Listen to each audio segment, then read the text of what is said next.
Istrinya terbunuh dan sahabatnya sendiri dijadikan tersangka. Merasa ada yang janggal di kasus ini, dia mencoba menyelidiki kasus pembunuhan yang minim petunjuk. 6 bulan berlalu, pelan-pelan dia mengungkap fakta mengejutkan. Pastikan kalian tonton sampai akhir, karena akan ada plot twist tidak terduga terjadi. Dan inilah Culprit.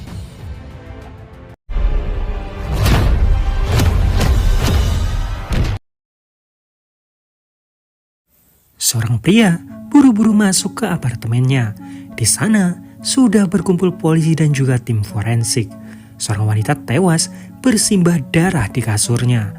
Pria yang bernama Kim Jo-sung ini sangat shock. Dia tidak bisa berkata apa-apa. Petugas memintanya untuk segera keluar. Kim melihat bercak darah di lantai dan Kim sempat melihat temannya yang bernama Lee yang terduduk di tangga. Kim meminta penjelasan dari Lee, tapi Lee hanya terdiam. Yang ada hanya tangisan dari Kim. Jadi, wanita yang tewas tersebut adalah istri dari Lee. Ahli forensik saat itu mencoba mengumpulkan bukti-bukti dan polisi yakin bahwa tewasnya istrinya Lee ini karena dibunuh. 6 bulan berlalu, Lee terbangun dari mimpi buruknya. Seseorang mencoba menelponnya, tapi Lee malah fokus ke seorang pria yang baru saja datang. Pria itu langsung disergap oleh Lee. Pria itu mencoba melawan sambil terus berteriak meminta pertolongan. Tapi Lee langsung menghajarnya sampai pingsan dan membawanya pergi. Lee lalu melihat ada catatan tentang kasus pembunuhan istrinya di catatan pria itu. Di tempat berbeda, seorang wanita bernama Jung terus mencoba menelpon Lee. Tapi telepon itu tidak juga diangkat. Jung mulai khawatir dan bilang ke pengacaranya bahwa dia akan mencari Lee. Sementara Lee membawa pria yang tadi ke rumahnya. Pria itu lalu diikat di sebuah kasur. Kaki dan tangannya dilakban. Lee menyadarkannya. Pria itu mencoba untuk melawan, tapi Lee terus saja menghajarnya. Lee bertanya, apa hubungan pria itu dengan istrinya? Pria itu bingung. Lee menanyakan kembali, kenapa ada catatan tentang kasus pembunuhan istrinya di catatan miliknya. Padahal kasus ini tidak pernah diliput oleh media dan sudah 6 bulan yang lalu. Akhirnya pria itu jujur bahwa dia penasaran. Istrinya pernah menceritakan tentang perbuatan itu, jadi dia pergi ke sana untuk melihatnya. Lee tidak langsung percaya dengan ucapannya itu. Dia mengambil palu dan langsung menghantamkannya ke kaki pria itu. Flashback ke 1 bulan yang lalu, Lee dihubungi detektif yang bernama Cho yang ingin mengembalikan barang-barang milik istrinya Lee. Detektif Cho menanyakan apakah Lee ini masih tinggal di motel. Karena pemilik apartemennya terus saja menelpon kepolisian karena Lee belum juga membayar uang sewanya. Lee lalu melihat beberapa berkas kasus. Dia lalu membawanya pergi. Detektif Cho yang kasihan mengizinkannya membawa bukti-bukti itu. Toh, kasus pembunuhan ini juga sudah ditutup. Saat Lee ini keluar dari kantor polisi, Chung melihatnya dan mengikuti Lee sampai ke motel tempatnya menginap. Chung memohon ke Lee agar dia mau berbicara dengan dirinya. Jadi Chung ini adalah istrinya Kim, pria yang di awal film tadi. Nah, Kim saat ini ditahan karena dia yang diduga sebagai pelaku pembunuhan istrinya Lee. Chung di sini memohon agar Lee mau menjadi saksi di persidangan nantinya. Lee menolak dan memintanya untuk pergi. Chung bersikeras bahwa bukan Kim lah pelakunya. Dia tidak mungkin membunuh istri sahabatnya sendiri. Chung memohon agar Lee tidak percaya dengan perkataan polisi yang mengatakan bahwa Kim ini berselingkuh dengan istrinya Lee. Hingga pada akhirnya mereka bertengkar dan Kim membunuh istrinya Lee. Bukti yang dimiliki polisi hanya sehelai rambut dari Kim di TKP dan hal itu tidak membuktikan apapun. Ditambah marah, dia tidak mau mendengarkan apapun perkataan dari Chung. Chung lalu diusir keluar. Siangnya, Lee kembali ke huniannya. Hanya keheningan yang ada di rumah itu dan bercak darah di mana-mana. Jelas terlihat kesedihan dari wajahnya Lee ini. Lee pun mulai membersihkan huniannya itu. Dia berhenti sesaat dan mulai menangis. Esok harinya, Lee pergi ke minimarket. Di luar, Lee melihat Chung yang sedang bertengkar dengan seorang wanita. Wanita itu menyalahkan Kim atas perbuatannya. Jung di sana berniat menjemput anaknya, tapi wanita itu malah memukul anaknya Jung. Jung yang tidak terima mulai membalas, pertengkaran itu coba untuk dilerai. Jung pun berhenti ketika anaknya mulai menangis. Lee melihat semua itu dari kejauhan, tapi dia hanya diam dan tidak berbuat apa-apa. Saat berada di rumahnya, Lee mendengar ada seseorang yang mencoba masuk. Lee langsung menyergapnya. Pria bernama Park ini meminta maaf dan langsung pergi. Saat Lee masuk ke huniannya, dia melihat tangannya yang berdarah. Lee mencoba membersihkannya, tapi dia sadar akan sesuatu. Tata letak jemurannya ini berbeda. Lee langsung melihat bukti-bukti foto dan mencocokkannya. Dari sini Lee mulai merasa ada yang tidak beres dengan kasus pembunuhan ini. Flashback ke 2 minggu setelah kejadian. Polisi tiba-tiba menangkap Kim. Lee dan juga Jung buru-buru pergi ke kantor polisi untuk meminta penjelasan. Polisi menjelaskan bahwa ditemukan rambutnya Kim di TKP. Jung bersikeras bahwa mereka ini bersahabat, jadi wajar jika Kim ini datang ke sana. Tapi polisi bilang bahwa rambut itu ditemukan di mulutnya korban. Lee meminta polisi melihat CCTV, tapi CCTV di sekitar sana sudah rusak. Detektif Cho lalu ingin berbicara 4 mata dengan Jung. Nah, di sini Detektif Cho yakin bahwa mereka ini memiliki hubungan gelap. Mulai dari Kim yang meminta mereka untuk tinggal di dekat huniannya, sampai mereka yang sering kumpul berempat. Bahkan, dulu Kim ini punya perasaan kepada korban sebelum menikah. Detektif Cho juga menanyakan, bukankah di hari kejadian, Jung dan juga Kim ini bertengkar karena merasa Kim ini menyembunyikan sesuatu. Nah, masalahnya, HP milik korban ini tidak ditemukan, seolah ada sesuatu di dalamnya. Jung tetap kekeh, bukan suaminya lah pelakunya. Detektif Cho yang mulai kesal lalu menunjukkan isi SMS antara Kim dan juga korban. Jung lalu menemui Kim. Kim membenarkan di hari kejadian setelah bertengkar dengan istrinya, dia memang pergi ke rumah korban untuk meminta nasihat.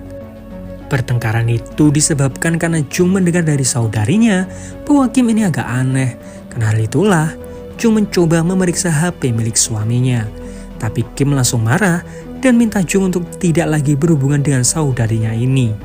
Kim di sini menjelaskan bahwa dia melihat seseorang waktu itu, tapi Kim tidak jelas melihatnya. Jung berniat melaporkan hal ini ke polisi, tapi Kim melarangnya. Hal itu sama saja membenarkan bahwa Kim berada di TKP. Jung diwanti-wanti agar tidak bilang bahwa Kim pergi menemui korban di malam itu. Kembali ke 5 bulan kemudian, Lee mencoba mereka ulang kejadian. Dia mulai menata TKP sesuai yang ada di foto-foto bukti. Dari semua ini, Lee mulai bisa menyimpulkan sesuatu. Saat Jung menemuinya, Jung kaget melihat darah di kasur, tapi Lee bilang bahwa itu darah binatang. Dia menyusun ulang TKP untuk tahu apa yang sebenarnya terjadi di hari itu.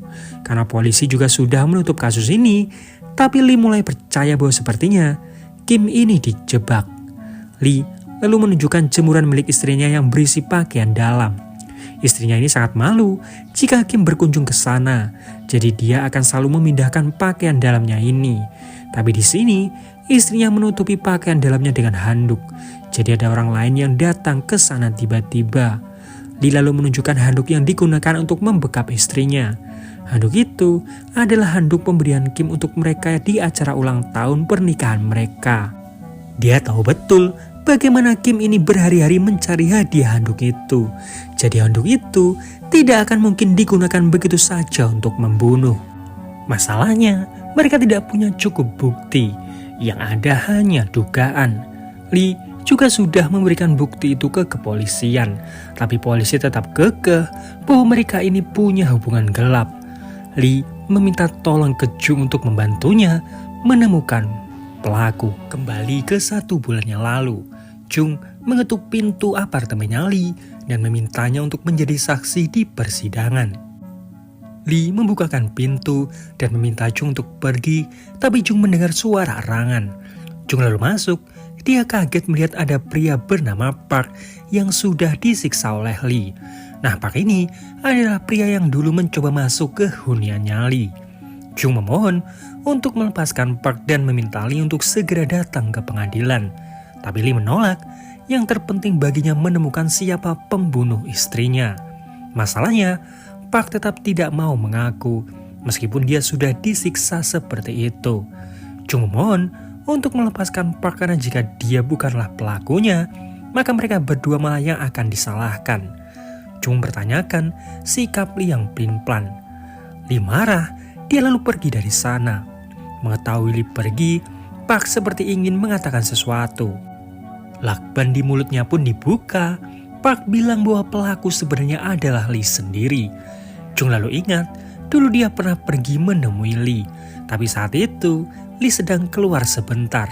Jung lalu masuk dan melihat foto-foto tempat kejadian. Jung yang penasaran mencoba melihat bukti-bukti itu sampai dia menemukan sebuah HP. Lee datang dan mengagetkannya. Lee bilang bahwa HP itu milik istrinya. Di sana banyak sekali foto-foto pribadi milik istrinya, jadi Lee tidak mau polisi melihatnya. Saat ditemukan, HP itu terkunci. Sepertinya pelaku ini salah memencet kata sandinya dan berusaha mencari sesuatu. Lee masih belum tahu apa yang dicari, tapi di sana hanya ada percakapan antara Kim dan juga istrinya. Lee lalu menunjukkan pesan itu ke Jung, di mana Kim mengirimkan pesan ke istrinya bahwa sebentar lagi dia akan sampai ke sana. Nah, istrinya ini menulis balasannya, tapi belum sempat dia mengirimkannya. Artinya, ada seseorang yang datang sebelum Kim. Lee meminta Jung untuk merahasiakan hal ini dulu dari kepolisian, karena dia tidak ingin ada kesalahpahaman. Siangnya, Jung menitipkan anaknya ini ke saudarinya. Saudarinya ini penasaran sebenarnya ada apa. Jung menjelaskan bahwa penyelidikan kasus pembunuhan ini dibuka kembali. Saudarinya ini meminta Jung untuk tidak mempercayai ucapannya Lee. Dia yakin bahwa Lee lah yang sudah membunuh istrinya sendiri.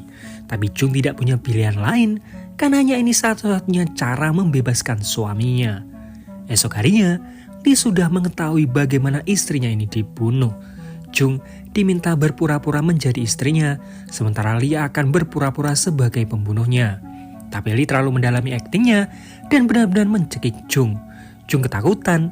Lee berpikir seharusnya memang istrinya keluar seperti yang dilakukan oleh Jung. Tapi kenapa istrinya malah masuk ke dalam kamar? Sepertinya pelakunya ini orang terdekat. Jung yang ketakutan langsung pergi dan menangis.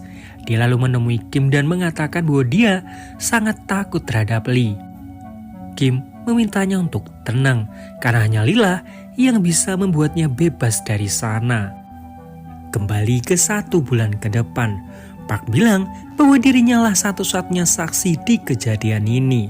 Waktu itu, dia salah masuk gedung dan melihat Lee membunuh istrinya.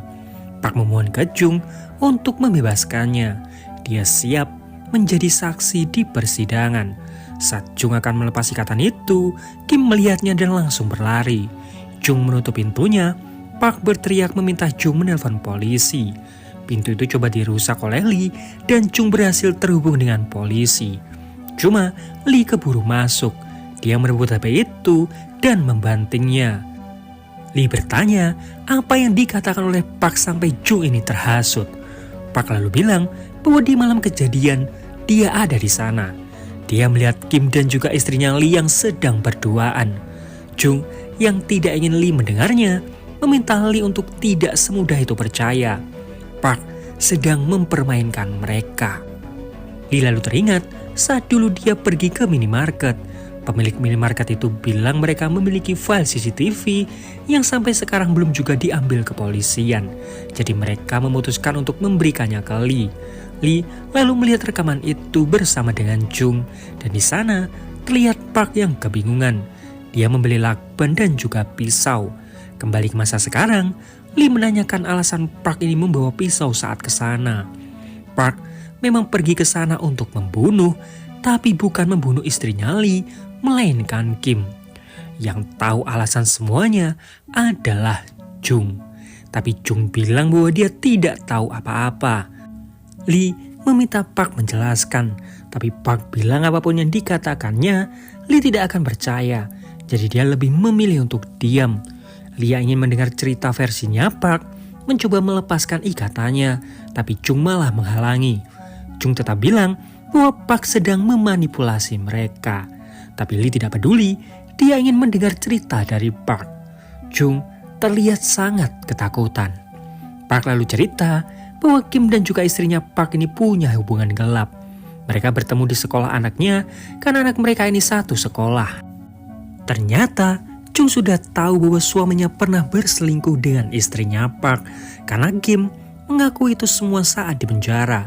Tapi dia tetap tutup mulut, mencoba menutupi kesalahan suaminya. Park melanjutkan ceritanya.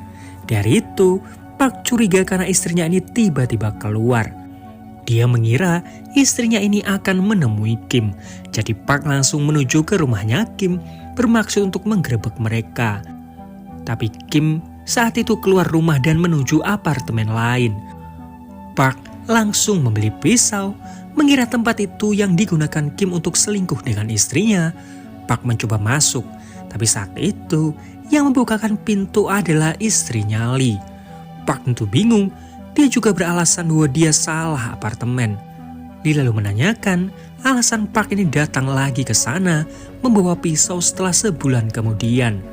Nah, awalnya Park ini mengira dia hanya salah paham soal perselingkuhan istrinya ini. Tapi suatu hari, istrinya pulang dengan wajah lebam. Ternyata dia ditampar oleh Jung. Istrinya ternyata memang benar pernah berselingkuh dengan Kim dan curiga bahwa Kim yang membunuh istrinya Lee. Jung saat itu datang menemui istrinya Park dan mengancamnya untuk tidak mengatakan hal itu ke polisi. Jika tidak, maka dia mengancam akan membunuh istrinya Park.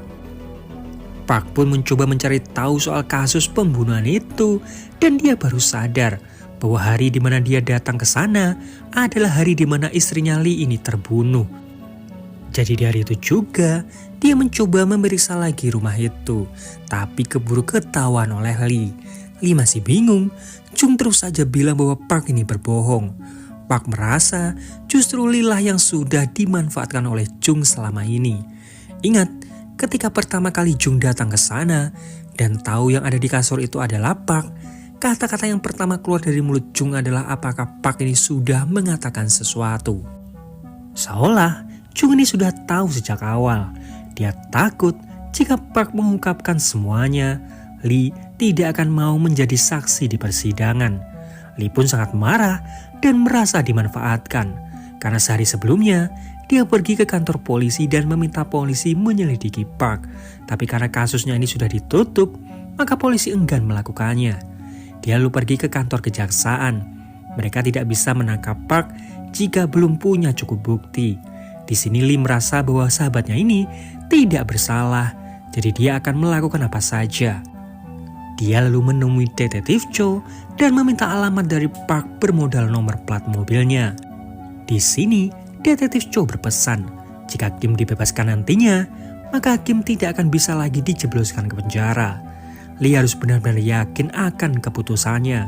Tapi Lee sudah membulatkan tekadnya, dia yakin sahabatnya ini bukanlah pelakunya. Lee pun pergi menemui Park, itulah alasan kenapa Lee ini berhasil menemukan Park di awal film tadi. Kembali ke masa sekarang, Lee mulai putus asa. Jadi sejak awal, dia hanya dibodohi, dimanfaatkan oleh Jung untuk membebaskan Kim. Polisi yang tadi dipanggil mengetuk pintu. Jung panik, meminta Lee untuk tetap di sana. Tapi Park bilang bahwa Lee harus melaporkan hal ini ke polisi. Jung bilang bahwa jika polisi melihat ini semua, Lee akan ditangkap karena kasus penculikan dan penyiksaan. Park bilang dia tidak akan menuntut Lee. Lee pun perlahan menuju ke pintu. Ingatan tentang bukti-bukti yang sudah dia kumpulkan mulai menyatu.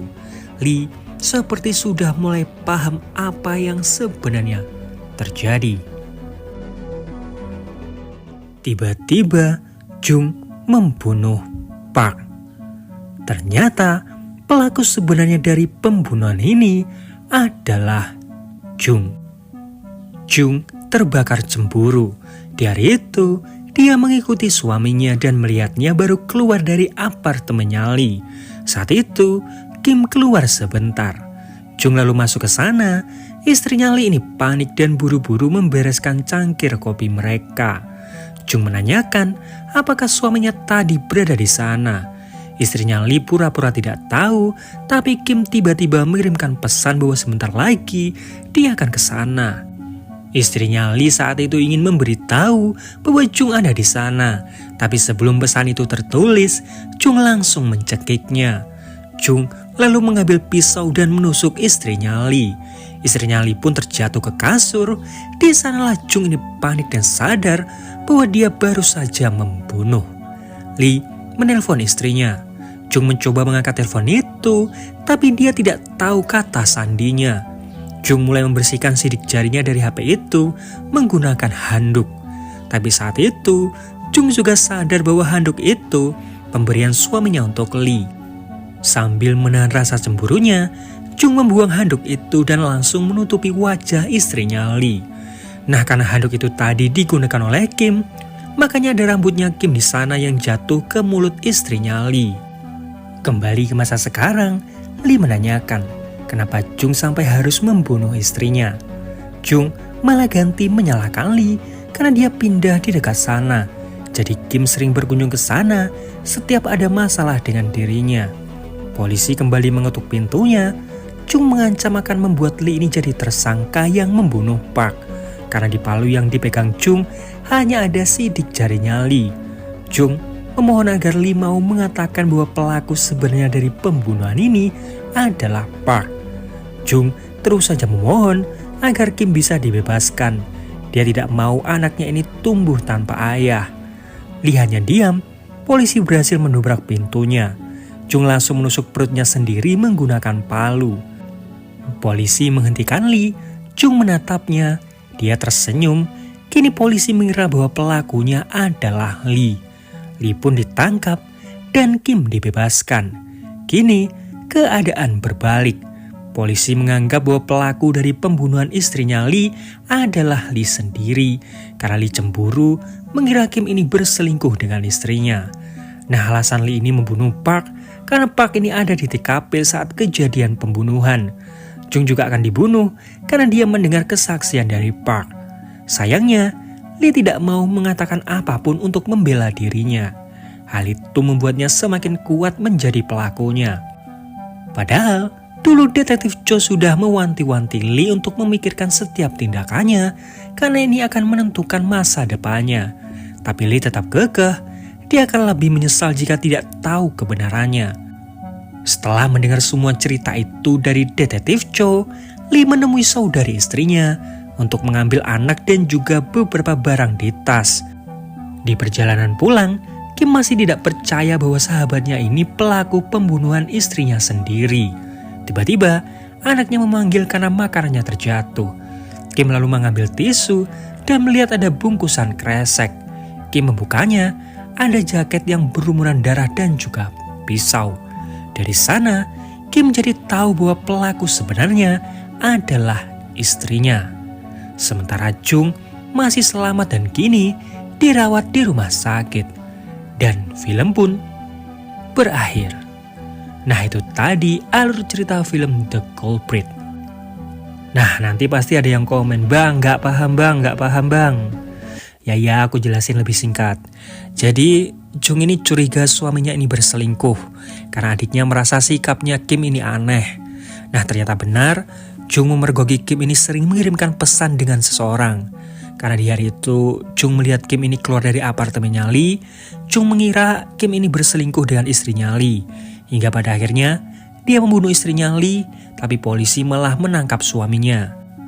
Nah, seiring berjalannya waktu, Jung tahu ternyata selingkuhan suaminya ini bukan istrinya Lee, melainkan istrinya Park. Ternyata Kim ini benar-benar ke tempat istrinya Lee hanya untuk curhat. Mulailah dari sana, Jung ini menyusun rencana untuk menutupi pembunuhannya, sekaligus mengeluarkan suaminya ini dari penjara. Dah, gitu doang. Seperti biasa, like kalau kalian suka, dislike kalau enggak, subscribe kalau belum. Sampai jumpa di video yang lain. Dah jum.